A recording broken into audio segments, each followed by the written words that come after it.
doesn't mean you get to stop carrying the ones who didn't. Good. That every breath you take settles back against the wall of the foxhole. That you don't get to lay down the weight just because the war ended. The shell lands at 4:17. Thomas will remember the exact time because he was checking his watch when the world exploded. Not close to their foxhole. Not even particularly near. Maybe 70 yards away, landing in a communication trench where a squad from 1st Platoon was sheltering.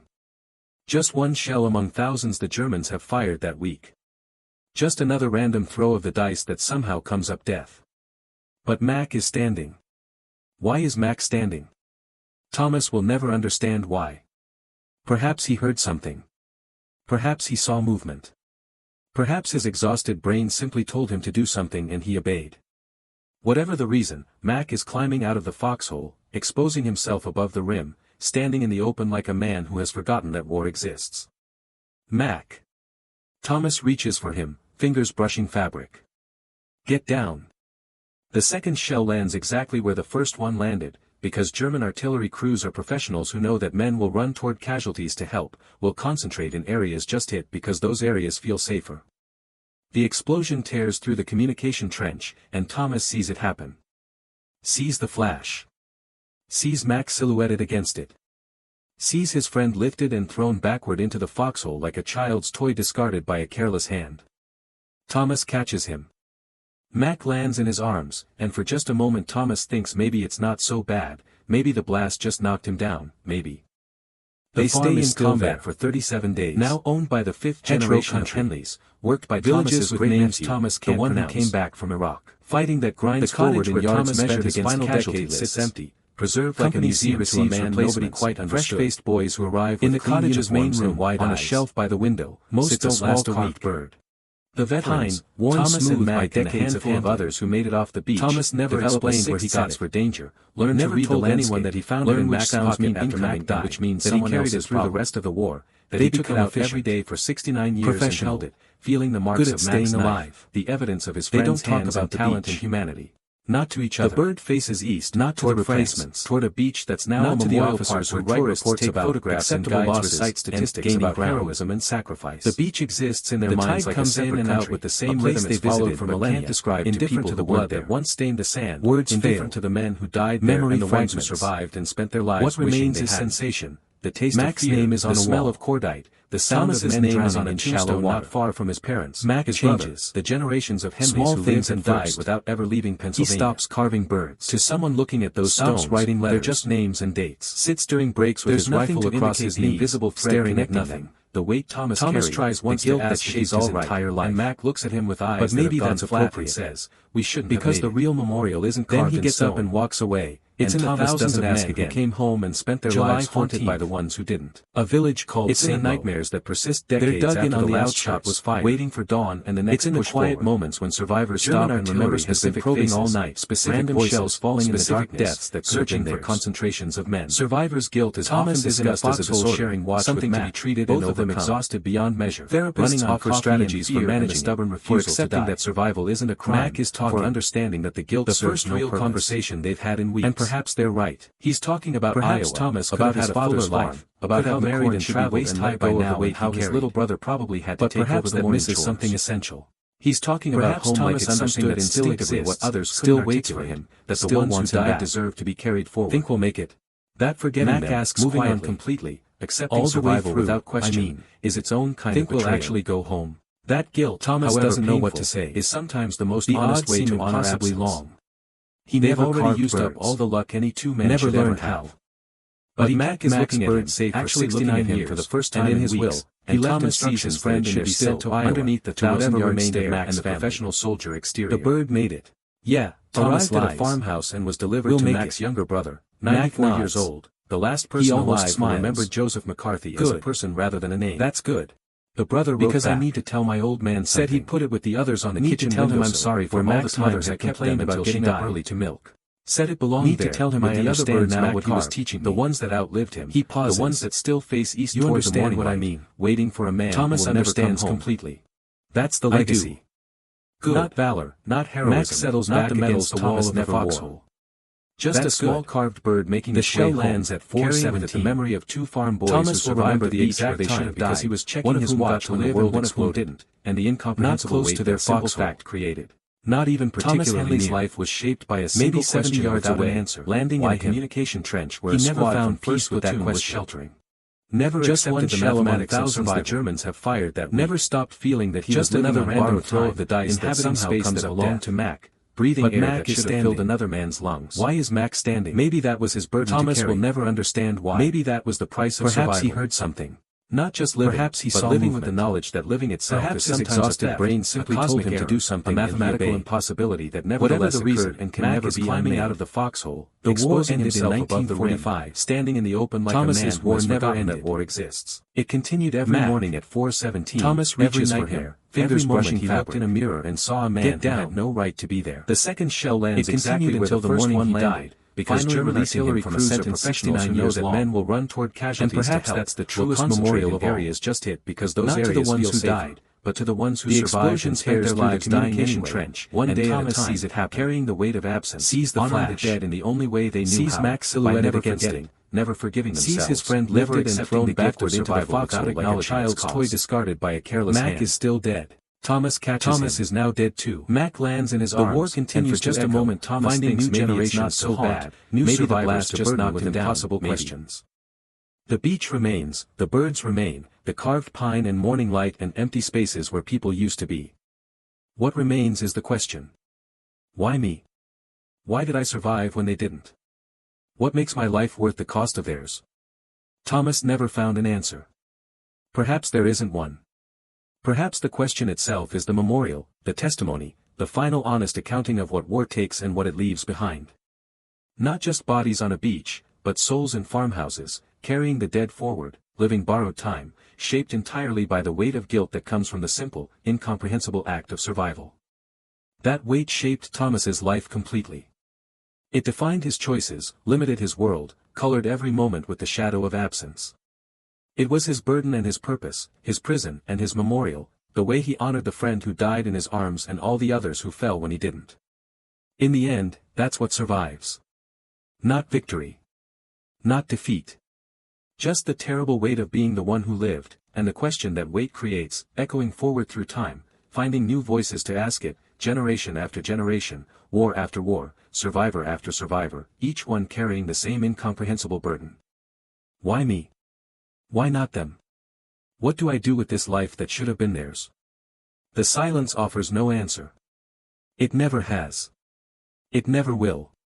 But the question remains, carved as deeply as any name on any memorial, as permanent as guilt, as heavy as survival, as true as the morning light that continues to rise over fields that once knew peace, then war, then peace again. But never innocence. That was the price. That was always the price. And Thomas paid it, every day, for 69 years. Until finally, he was free.